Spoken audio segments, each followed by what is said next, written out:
We provide you the platform to turn your dreams into reality. Give wings to your aspirations with KR Mangalam University.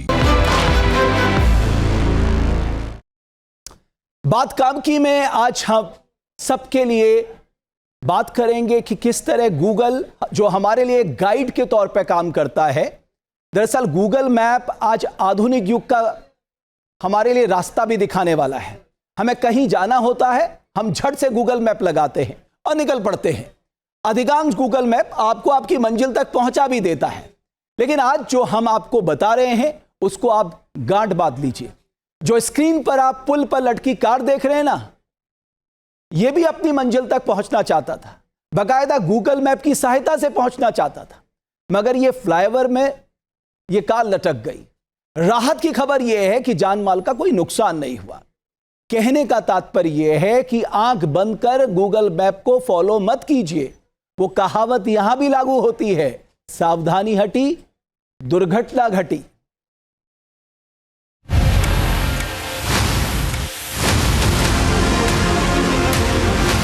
अधूरा flyover और उस पर लटकी हुई car. निर्माणाधीन flyover पर कार कैसे चढ़ी? कार सवार ने क्यों अधूरे फ्लाईओवर पर कार चढ़ा दी? क्यों ड्राइवर ने अपनी जान जोखिम में डाली? ना तो ड्राइवर शराब के नशे में था और ना ही वो नींद में था।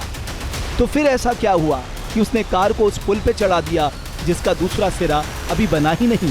कार की इस हालत का जिम्मेदार है गूगल मैप। गूगल मैप ने एक बार फिर धोखा दिया है, जिसकी वजह से कार सवार की जान बाल बाल बची।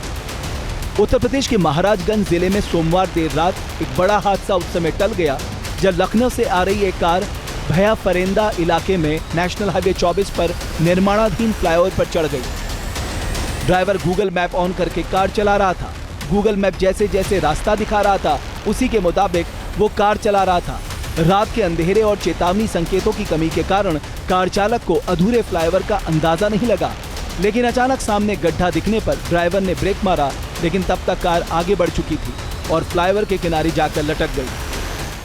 फिलहाल देख सकते हैं तस्वीरों के माध्यम से इस दुर्घटना के होने के बाद अब यहाँ पर कार्यदायी संस्था द्वारा अपने जिम्मेदारी का यहाँ पर निर्वहन किया गया है। अगर यह चीज समय से पहले हुई होती तो शायद यह दुर्घटना नहीं हुई होती। सवाल उठता है कि गूगल मैप ने कार सवार को गलत रास्ता क्यों बताया? क्यों गूगल मैप ने कार सवार को आधे अधूरे फ्लाईओवर के ऊपर से जाने का निर्देश दिया? दरअसल फ्लाईओवर का एक हिस्सा पूरी तरह बन चुका है और उस पर पिचिंग भी हो चुकी है, जिससे वो एक आम रास्ता जैसे लगे। दूसरी ओर का हिस्सा अभी अधूरा है और वहां मिट्टी भरने का काम चल रहा है, लेकिन फ्लाईओवर से पहले रूट डायवर्जन का कोई संकेत नहीं लगाया था। शायद यही वजह रही कि गूगल मैप भी भ्रमित हो गया और निर्माणाधीन फ्लाईओवर को ही सही रास्ता समझ बैठा। गनीमत रही कि इस हादसे में किसी की जान नहीं गई। फ्लाईओवर निर्माण कर रही कंपनी पर लापरवाही के आरोप लग रहे हैं। जिला प्रशासन ने जांच के आदेश दिए हैं।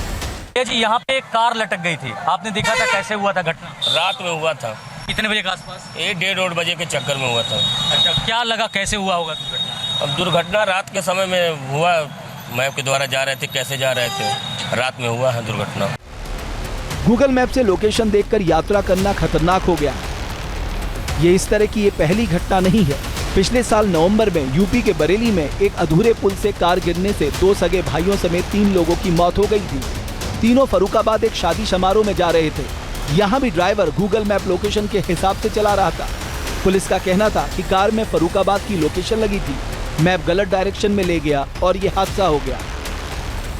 इसी तरह पिछले साल दिसंबर में बरेली में ही गूगल मैप ने धोखा दे दिया। बरेली में पीलीभीत रोड पर जा रही कार कलापुर नहर में गिर गई।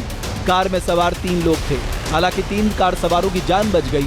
तीनों गूगल मैप के सहारे पीलीभीत जा रहे थे, लेकिन रास्ता भटककर नहर में गिर गए। जहां भक्ति है हर शब्द में, कथाओं में छिपे हैं दिव्य रहस्य और ज्योतिष देता है जीवन को दिशा। धर्म से जुड़ी हर बातों को जानने के लिए हमारे चैनल स्तुति को सब्सक्राइब करें। चैनल पर जाने के लिए इस लिंक पर क्लिक करें।